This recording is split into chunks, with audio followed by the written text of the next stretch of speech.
जो नाम जप करता है, भगवद आश्रित है, भगवत मार्ग का पथिक, सबसे पहले उसमें एक क्षमता जागृत होती है।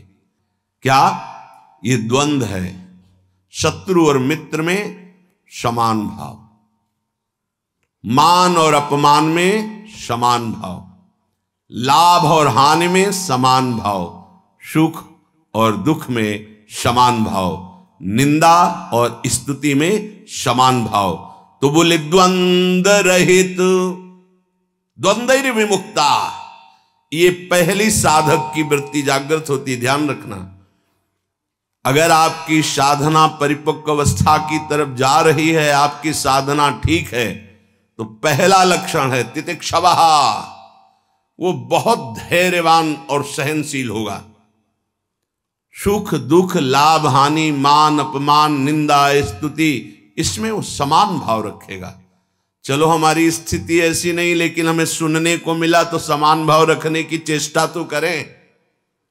पूज्यपाद श्री उड़िया बाबा जी महाराज, यदि तुमसे कोई द्वेष करता है और तुम्हें भगवत प्राप्ति करनी, तो वो जब दिखाई दे तो उसके चरणों में प्रणाम करो। अगर पास से निकले तो राधे श्याम, वो भले ना बोले, अगर तुम ऐसा किए तो उसके बैठे हृदय में जो श्री भगवान हैं वो मिल जाएंगे तुम्हारे को। अगर तुम्हारी दृष्टि दोषयुक्त हुई तो कर लो भजन, जब तक वो नहीं मिटाओगे तब तक भगवत प्राप्ति नहीं होगी। हरिवंश नाम लीन जे अजात शत्रु ते सदा, ये शुद्ध परमार्थ अध्यात्म की चर्चा है। यहां व्यवहार को भी अध्यात्म बनाया जाता है। प्रयत्न करो सहने का, मिटाने का। क्या गाली दे रहा है कोई, श्रवणेंद्रिय ने सुना, मन में जाके दाह पैदा हुई, ही नहीं, मेरे भगवान अपने समीप मुझे ऊंचाई देना चाहते हैं, प्रेम की ऊंचाई, ज्ञान की ऊंचाई, इसलिए ये कटु वचन बुलवा रहे हैं, मुझे सहन करना है। राधा राधा राधा, आगे निकल गए। जो सुख दुख, मान अपमान, लाभ हानि आदि द्वंद्वों को सह जाता है, देख लो, यहां लड़ना नहीं है, भक्ति सहना सिखाती। बोले कब तक सहेंगे? जब तक भगवान ना मिल जाए। बोले वो तो बहुत ही दुष्ट हो जाएगा, अगर हर बार सहेंगे तो अगली बार और बढ़ के आएगा। कदापि नहीं। जो अपराध भक्त कर करे, राम रोष पावक सो जरे, तुम सहो आग उधर लग जाएगी। उमा क्षमा सापौते भारी, अपने कर्म जाय अपकारी। तुम अपने को बचाओ, मालिक देख रहा है, वो ऐसा हिसाब करेगा। एक नवयुवक था जिसकी देखो हंसी उड़ाता था, बहुत परेशान करता था। एक भगत जी निकले उनके छेद, तो दाढ़ी मुछ को लेकर बहुत उपहास किया। 2 रुपये निकाले, दिए। उसको लगा पीछे आ रहे थे आर्मी के, फिर उनका उपहास गिरा के 10-5 ला तो थप्पड़ मारे ना। वो जो 2 रुपये दिए थे ना, हिसाब हो गया। अब दोबारा उस गली में नहीं खड़ा हुआ वो। राम रोष पावक सोजरी, तुम जाओ झुक के। वो आ रहा है झुकाने वाला, किसी रूप में रौंद के रख देगा उसको, क्योंकि उसका स्वभाव ऐसी जगह हाथ डालेगा जहां हाथ जल जाएगा। ये ना सोचो कि अगर हम 10 बार सह गए तो 11वीं बार वो फिर बोलेगा, बोलने लायक नहीं रहेगा। जो अपराध भक्त कर करे, राम रोष पावक सोजरी, तुम्हारा कर्तव्य सहन करना और मालिक का कर्तव्य हिसाब करना। एक साधु जा रहे थे, गंगा किनारे भ्रमण कर रहे थे, तो छड़ी रखते, सोटा लंगोटा लोटा ये साधु के पास रहता है, तो सोटा लिए हुए थे और अपनी मस्ती में जा रहे थे। ऐसे पीछे धोबी कपड़ा धो धो के ऐसे सब फैलाए हुए था सूखने के लिए। उसने देखा इतनी मेहनत से तो हम धो रहे, और बाबा जी रौंदता चला जा रहा है। तो जिससे धोआ वो पीटने वाला डंडा, वही दौड़ा लेके रुक्मिणी जी के पास भगवान बैठे, विनोद तत्काल सुदर्शन चक्र, फिर ऐसे शांत हो गए। तो रुक्मिणी जी ने कहा, प्रभु जरूर ये स्थिति किसी भक्त पर संकट आने पे होती है, रुक क्यों गए? बोले उसके पास लाठी थी, उसने हिसाब कर दिया। 2-3 डंडे बाबा जी ने मारे, 2-4 डंडे धोबी ने मारे, तो दोनों धोबी ही है, इसीलिए मट गए। हाँ, अगर वो सर झुका देता तो वहां द्वारिकाधीश का सुदर्शन चक्र सेकंड के कम हिस्से में उपस्थित हो जाता। सर्वव्यापी तत्व है भगवान के पार्षद। जैसे नारायण निकला और वहीं हरि पार्षद प्रकट हो गए। आप अगर डंडे चलाओगे ना तो हिसाब किताब आपका भारी पड़ जाएगा। अगर आपने सर झुका दिया तो वो हर समय तुम्हें देख रहा है। कोई क्षण ऐसा नहीं है, कोई जगह ऐसी नहीं जहां उसके नेत्र न हो। हाँ, विश्व तच्चक्षुर, पूरे विश्व में उसके नेत्र विराजमान हैं। सहना सीखो। यदि आगे बढ़ना है तो सहना सीखो। हमारी बात मान लेना। अगर मान लोगे तो जान जाओगे कि इसका रहस्य क्या है। जो सह गया सो भगवान को प्राप्त हो गया। जितना सहोगे उतने महान बनते चले जाओगे। ये शिक्षा हमको एक शराबी ने दी थी। वैकुंठ धाम ब्रह्मावर्त बिठोर ले गया। एकांत में ठाकुर जी के श्री विग्रह को दिखाया और नीचे के संगमरमर को दिखाया और कहा देखो यही संगमरमर तिल तिल काटा गया, टूटा नहीं तो आज भगवान बन करके आरती होती है। ए बाबा जी बना टूटना नहीं, चाहे जितना कष्ट आवे। सहनशीलता, सहनशील, आशय, उदार, धीरज सहित विवेकी, विवेकवान, धैर्यवान, सहनशील महात्मा होता है। चाहे गृहस्थ हो या विरक्त हो, भगवत मार्ग का पथिक ये नाना प्रकार की कुचेष्टाएं करने पर दुखी या व्यथित होकर कुचेष्टा नहीं कर बैठता है। द्वंद्व रहित। आगे गतमान, ये जो अभिमान और ममता सर्वनाश कर देती है। भगवत मार्ग का उपासक उस अभिमान का सर्वनाश कर देता है। नहीं, किसी भी बात का अभिमान नहीं। सच्ची कहते हैं जिस क्षण प्रभु बुलवाना ना चाहे तो एक शब्द भी नहीं आता हृदय में। कई बार हृदय से एकदम शून्य, खाली। अब न कोई प्रश्न का उत्तर है, न कोई प्रश्न है, न कोई वार्ता है। वो दे रहे हैं तो हो रही है, और वो ना दे तो का बोलने की हिम्मत नहीं है। शब्द और शास्त्र ज्ञान और व्याख्या तो अलग जाने दो। वही बुलवा रहे, वही सत्य चेष्टा करा रहे। ये सतमार्ग पहाड़ पे चलना है, ये हमारे चढ़ने की योग्यता नहीं। पर वो वाचालम बना देते हैं। मूक को पंगु से पहाड़ चढ़ा देते हैं। सांप का छोटा बच्चा गरुड़ को पछाड़ दे, राम कृपा हो जाए, हाँ तो लघु ब्याल गरुड़ को खा जाए, ऐसी सामर्थ्य पैदा कर दें भगवान। सब कुछ भगवान की सामर्थ्य से सत मार्ग का होता है। सब कुछ हमारे अहंकार से असत मार्ग का होता है। अहंकार त्यागी, सत मार्ग का अनुरागी। अहंकार युक्त तो कहेगा जरूर भगवान की सामर्थ्य से हो रहा है, पर अहंकार वासनाओं का खेल खिला के पाप करेगा। तो कह रहे गतमान, ये भगवान को अधीन करने वाली आगे बात कह रहे हैं कि सुख निधान भगवान तुम्हारे अधीन क्यों नहीं हो जाएंगे यदि ऐसा करोगे। पहला, मान अपमान, दुख सुख, लाभ हानि में समान भाव। दूसरा, मान को स्वीकार मत करो। ये देहाभिमानी पुरुषों के द्वारा किया हुआ प्रणाम नमस्कार, ये देहाभिमान को पुष्ट करने वाली अविद्या की एक नई चाल है। उनके हृदय में विराजमान सच्चिदानंद भगवान को देखते हुए इसे विनोद में उड़ा दो। विनोद में, मैं जान रहा हूं प्रभु अब नहीं फंसेंगे, गुरु कृपा हो गई। आपका ये प्रणाम नमस्कार फांस नहीं सकता, नाथ आप तो हमारे स्वामी हो। अब नहीं, लाखों प्रणाम दंडवत हो रही, लेकिन नहीं, वो तुम्हारी प्रणाम दंडवत नहीं हो रही, वो तुम्हें फंसाया जा रहा है। आखिरी खाई है यश कीर्ति मान। नहीं, हे सच्चिदानंद गुरुदेव, आप सब रूपों में काहे को मजाक कर रहे हो प्रभु, आप ही तो विराजमान हो नाथ, कोई नहीं फंसा पाएगा। अब हम तो बड़े भजनानंदी, हमारा बड़ा नाम हो रहा है, प्रणाम नमस्कार हो रहा, तो आगे है खाई, उसमें मुंह भरा गिर जाओ, निकल नहीं पाओगे। जैसे कंचन की खाई, कामिनी की खाई, ऐसे कीर्ति की खाई। तो गत मान, सबहि मान प्रद आप मानी, सबके चरणों में बंधन भक्ति, मेरे नाथ इन सब रूपों में विराजमान। वो प्रणाम कर रहे हैं, नमस्कार कर रहे हैं, वो जय बोल रहे, ये उनकी महानता है। वो अपने हृदय की स्थिति के अनुसार बर्ताव कर। हम तो अधम जीव हैं, प्रभु की कृपा से चल रहे। मेरे प्रभु सब रूपों में है, कहीं मान नहीं छुएगा, और अगर मान छू गया तो विष चढ़ गया। सम्मानम कल्याति घोर गरलम। ये मान रूपी जहर केवल गुरु कृपा से ही दूर होता है। एक ही जगह इस मान की धुलाई होती, दूसरी जगह नहीं। और दूसरी जगह तो आप जहां भी जाओगे वैष्णव चिन्ह देख के सम्मान होगा। एक है घाट, गुरु घाट, जिनमें इसकी धुलाई होती है, वहां कोई भी तुम्हारी चतुराई नहीं चलेगी, कोई भी गुण नहीं चलेगा, कोई भी प्रभाव नहीं चलेगा। वहां धुल के रख देते हैं इस मान को। और जहां मान धुला और दैन्यता आई तो हरि कंठ लगा लेते हैं, भगवान उसे अपने समीप रख लेते हैं। बलिहारी गुरु आपने, जिन्होंने मान को मिटिया मेट कर दिया। बलिहारी कभी नहीं सुधरता है मान का स्वभाव।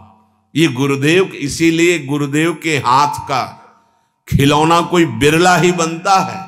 अहंकार के हाथ के खिलौने तो सब बने हुए, जैसी चाबी भरता है अहंकार वैसे ही खेल हो रहे। लेकिन कोई गुरुदेव के हाथ का खिलौना विशेष लाडला होता है। भर दी चाबी, अब उसके हृदय में खेल चल रहा है निकुंज का। मान का त्याग करा करके दैन्यता का भाव प्रकाशित करना, ये प्रेमी महापुरुष सदगुरुदेव की कृपा से होता है। गत मान, आगे ज्ञान रथ। ज्ञान किस बात का? एक क्षण भी प्रभु का स्मरण न छूटे, इससे बड़ा कोई ज्ञान नहीं। बात पकड़ लो। तुम्हें कुछ आता हो या ना आता हो, बस राम कृष्ण हरि राधा राधा बोलना आता है, इससे बड़ा कोई ज्ञान नहीं है। ये भगवद स्मृति है। यस्य स्मरण मात्रेण जन्म संसार बंधनात् विमुच्यते नमस्तस्मै विष्णवे प्रभु विष्णवे। जिनका स्मरण मात्र जन्म मरण बंधन से मुक्त कर देता है। राधा राधा कृष्ण कृष्ण। ज्ञान रथ। जब आप नाम जप करेंगे तो स्वाभाविक, सच्ची मानिएगा, इस शरीर से प्यार खत्म हो जाता है। ये बहुत व्यवस्थित भगवान की कृपा से चलता है, पर इससे राग नहीं रहता। पुराने कपड़े से जैसे तुम्हारा कोई राग नहीं रहता, फेंक देते हो कूड़ा में, ऐसे ही इस शरीर से ज्ञान रत उपासक को कोई संबंध नहीं रहता। बिल्कुल समझ लेना।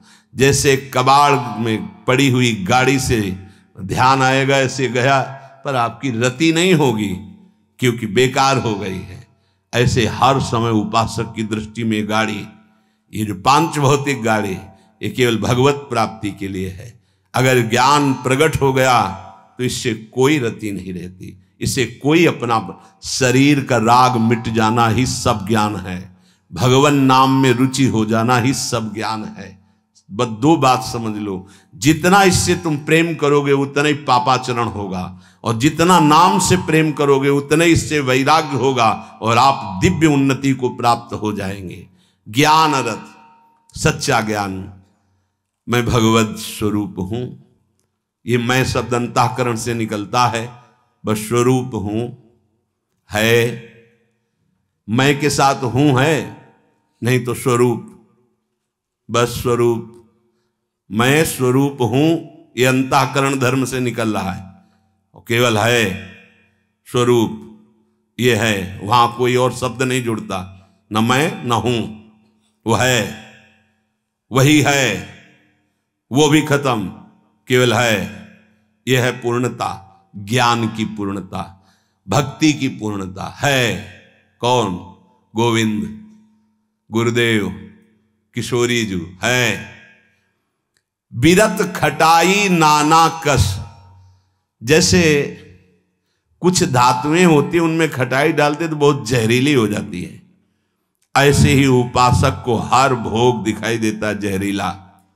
ब्रह्मादिक के भोग सब विषम लागताई। तो कहे फिर सुख क्या उसको मिलता होगा? गांव में जब गुड़ बनाया जाता है तो ऊपर का जो फेन निकलता है ना, गांव के जो गरीब लड़के होते हैं दौड़ के वो चाटते हैं, बड़ा मीठा अच्छा लगता है। कहीं उनको रबड़ी मिल जाए तो उसकी तरफ देखेंगे क्या? नहीं देखेंगे, क्योंकि अब उससे बहुत कई गुना बढ़कर के आनंददायक वो रबड़ी मिल गई। जैसे निर्मल विशाल मृदु जल का जलाशय मिल जाए तो छोटे छोटे गंदे गड्ढों की याद नहीं आती, ऐसे सच्चिदानंद भगवान का सुख स्फुरित होता है जब, ते गंदे विषय विष की तरह दिखाई देते। ब्रह्मादिक के भोग सब विषम लागता है। तो बोले उस उपासक के हृदय में इतना वैराग्य हो जाता है जैसे वमन, खाने का मन नहीं होगा, विष्ठावत मलवत त्याग, मल त्याग के बाद कोई अहंकार नहीं होता, अर्थात वो त्यागी भी है और अहंकार का त्यागी है। जैसे इसमें कहा बीरत खटाई नाना कस, जैसे कांस आदि जो पात्र हैं इनमें खटाई पड़ जाए तो बहुत जहरीली हो जाती है। बोले ऐसे ही ये सारे विषय उसे जहरवत दिखाई देते हैं। इसीलिए जो विषय प्रिय लग रहे हैं उनसे पिंड छुटाना हो तो भगवान को अर्पित करके भोग लगा के पाओ। गंदे विषय भगवान को भोग लगाए नहीं जाते। अगर कोई भी प्रिय पदार्थ है आपका कि ये तो हमें बहुत पसंद है, तो उससे पहले 20 मिनट प्रभु को भोग लगाओ और थोड़ा प्रसाद लेके बांट दो। कोई और ना हो तो पशु पक्षियों को बांट दो, राग खत्म हो जाएगा, पक्का राग खत्म हो जाएगा।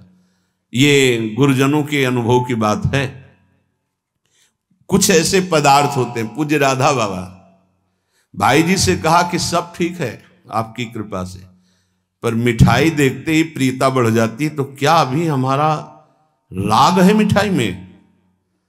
भाई जी हर समय बाबा की मनोवृत्तियों को देखने वाले महापुरुष, तो उनका नहीं, तुम्हारी स्थिति में मिठाई का राग नहीं है, ये स्वभाववश शरीर की आवश्यकतावश पूर्व अभ्यास रहा है।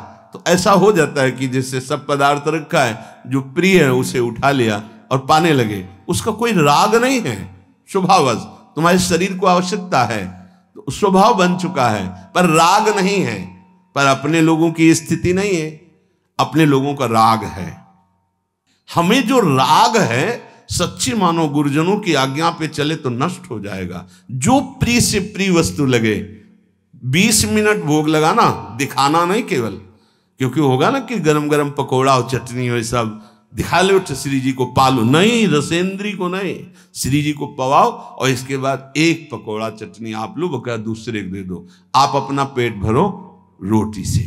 आप देखो ना आपकी रसेंद्री बस में, रसेंद्री बस में हुई हर इंद्री बस में हो जाएगी। यहां कह रहे बीरत खटाई नाना कस, ये नाना प्रकार के भोग भोगते समय बहुत व्यतीत हो गया। उस उपासक को ये विश्वत नजर आते हैं जिसको भगवत प्राप्ति की चाह होती। तो बोले सुख निधान सुजान कौशलपति वे प्रसन्न कहू क्यों न होई बस। यदि ऐसे चलोगे तो भगवान बिना बुलाए आपके पास आ जाएंगे। कैसे? द्वंद्व रहित, मान अपमान निंदा स्तुति समान भाव से सह जाओ।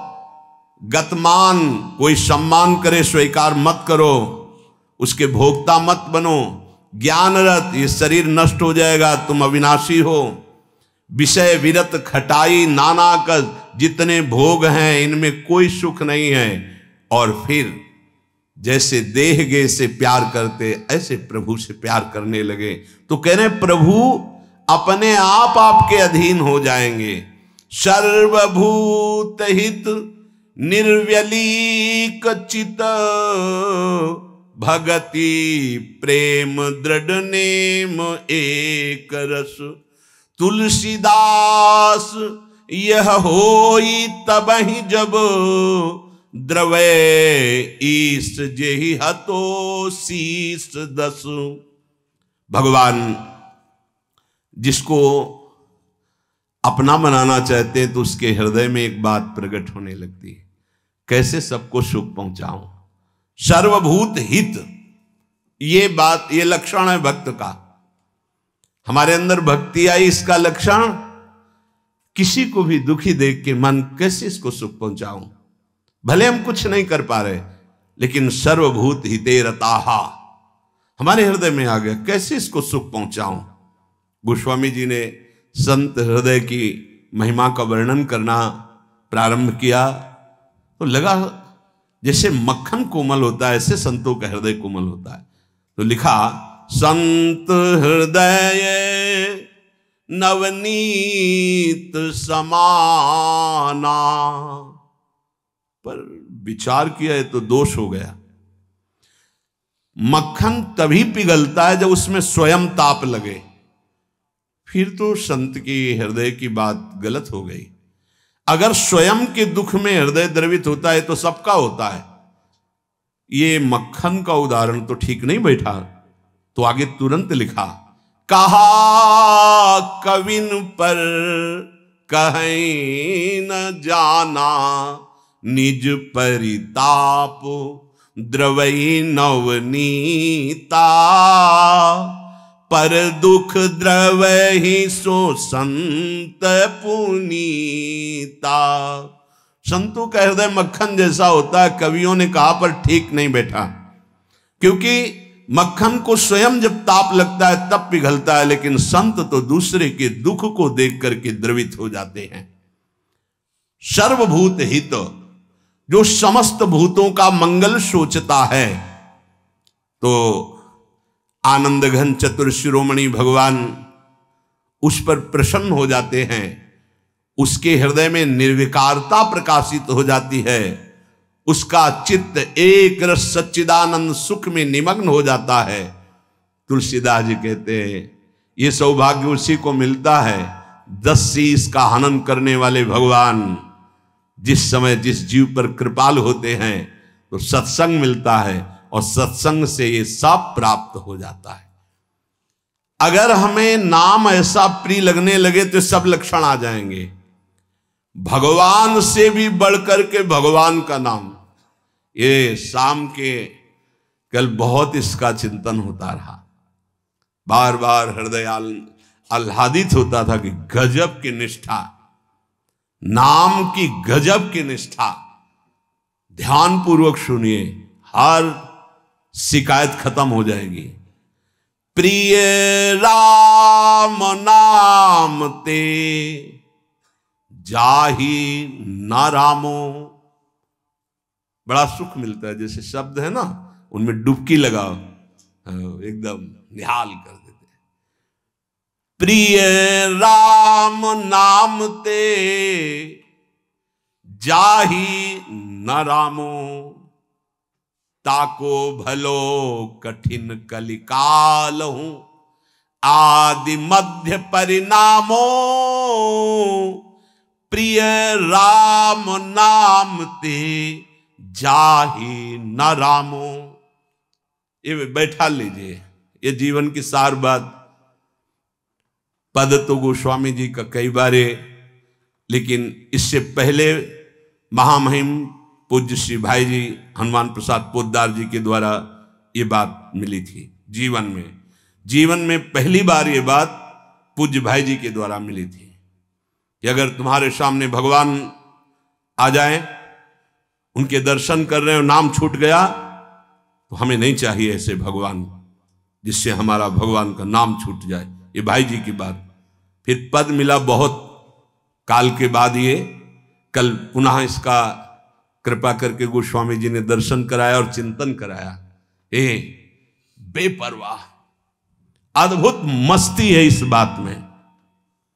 जिसे भगवान नाम इतना प्यारा लग गया है कि यदि स्वयं भगवान कहें कि अब मैं तुम्हें मिल गया, मेरे लिए तो भजन कर रहे थे, अब आज से नाम जपना छोड़ दो, तो वो स्वीकार नहीं करेगा।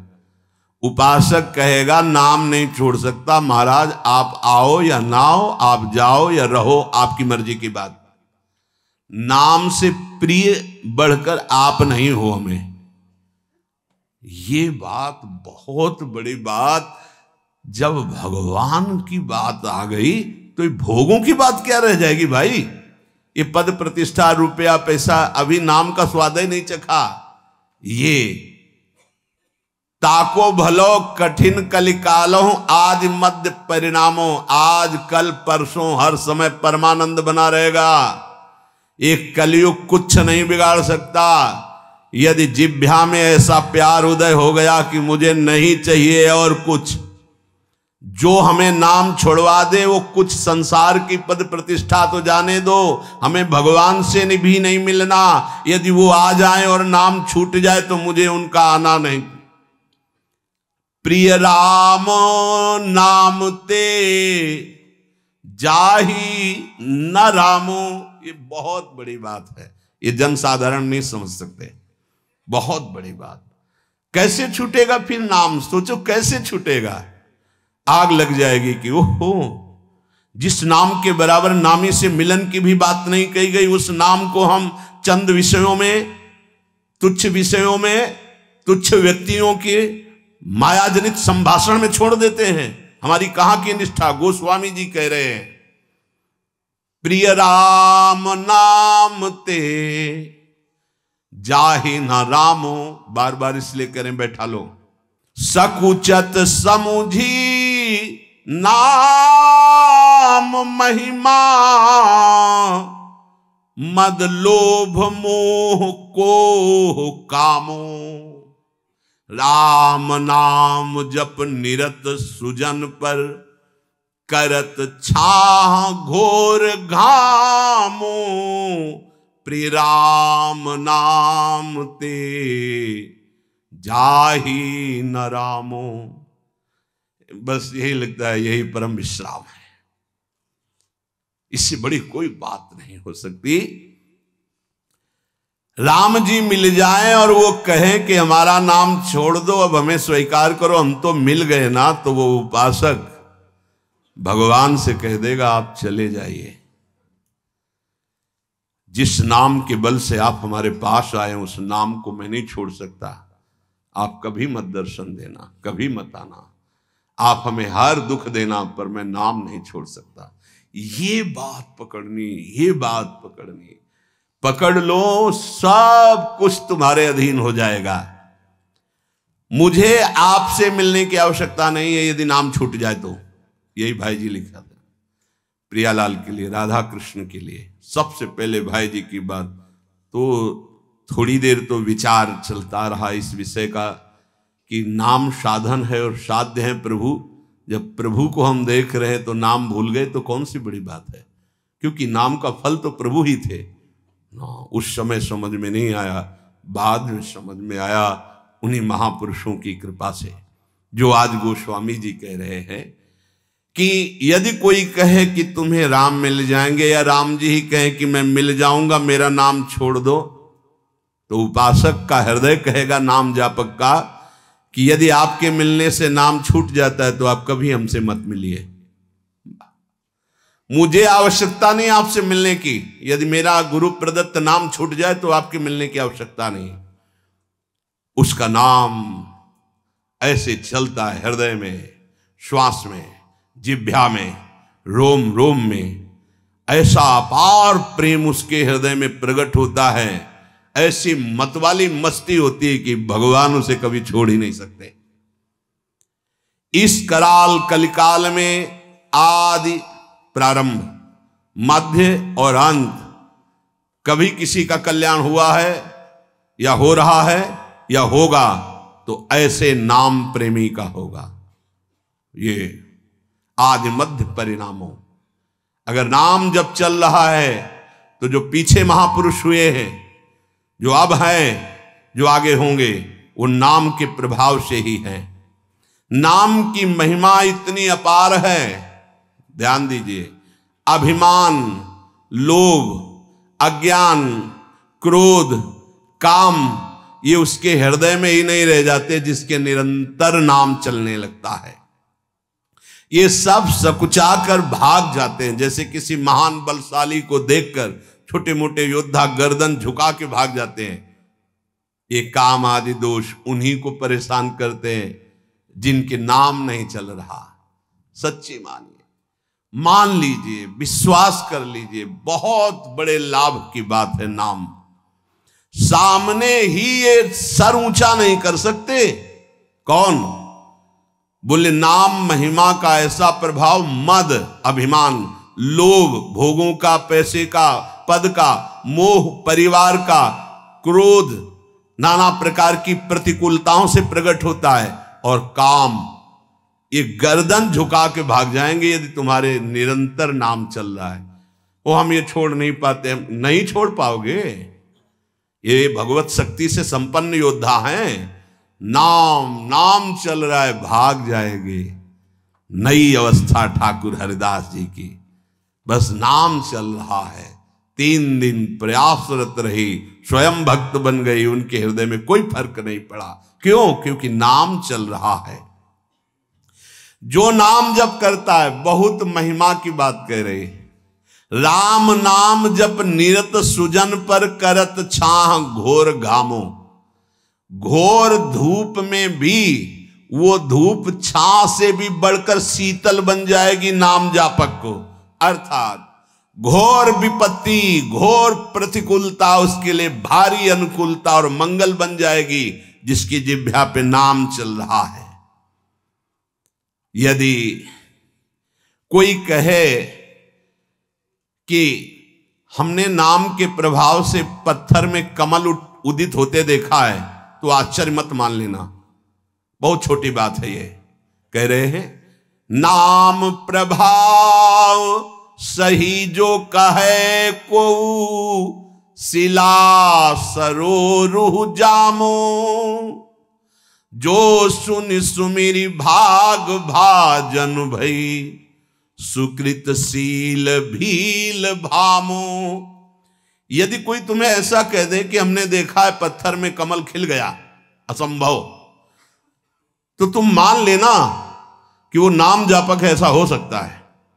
नाम जापक कुछ भी कर सकता है, क्योंकि नाम में कर तुम अकर तुम अन्यथा सब सामर्थ्य विराज। जो बिल्कुल नहीं हो सकता वो भी हो सकता है, अन्यथा कर तुम। जैसे जहां सुई का धागा जाना छेद में बहुत कठिन होता है सुई के, वहां से अनंत ब्रह्मांड भगवान पार कर सकते हैं, और उन भगवान को अधीन करने वाला नाम है, सब ठीक हो जाएगा। सब कुछ हो सकता है। नाम की महिमा समझ करके ये तुम्हारे काम क्रोध लोभ मोह मद मत्सर्य सकुचा कर भाग जाएंगे, सामने नहीं आएंगे। भारी से भारी प्रतिकूलता दुख तुम्हारे लिए आनंद प्रदान करने वाली बन जाएगी यदि आप नाम जप कर रहे हो। महान दुख सुख बनकर तुम्हारे को कभी छोड़ेंगे ही नहीं। यदि कोई कहे कि नाम के प्रभाव से पत्थर में कमल उत्पन्न हो गया, तो उसे झूठा मत समझना, क्योंकि संभव को असंभव और असंभव को संभव करने की सामर्थ्य नाम में विराजमान है। जिस नाम का स्मरण करके भीलनी जगत बंदनी सबरी जी हो गई और भगवान उनके जूठे बेर खाए, तुम्हें विश्वास नहीं है? उस नाम पर परम भाग्यवती पुण्यमयी ब्रह्म ऋषियों से भी पूजनीय माता सबरी हो गई। और ऐसे जो सीधा राम राम नहीं बोल पा रहे थे, मरा मरा मरा मा, वो भगवान के अवतार के पहले भगवान की लीला लिखने की योग्यता प्राप्त कर ली। जो अपने भाव से भगवान नारायण नहीं पुकार रहा था, अपने पुत्र को पुकार रहा था, उसे परम पद प्राप्त हो गया। इसलिए उल्टा कुभाव से, किसी संबंध से, कैसे भी जिसने भगवान के नाम का उच्चारण किया उसका मंगल ही मंगल है।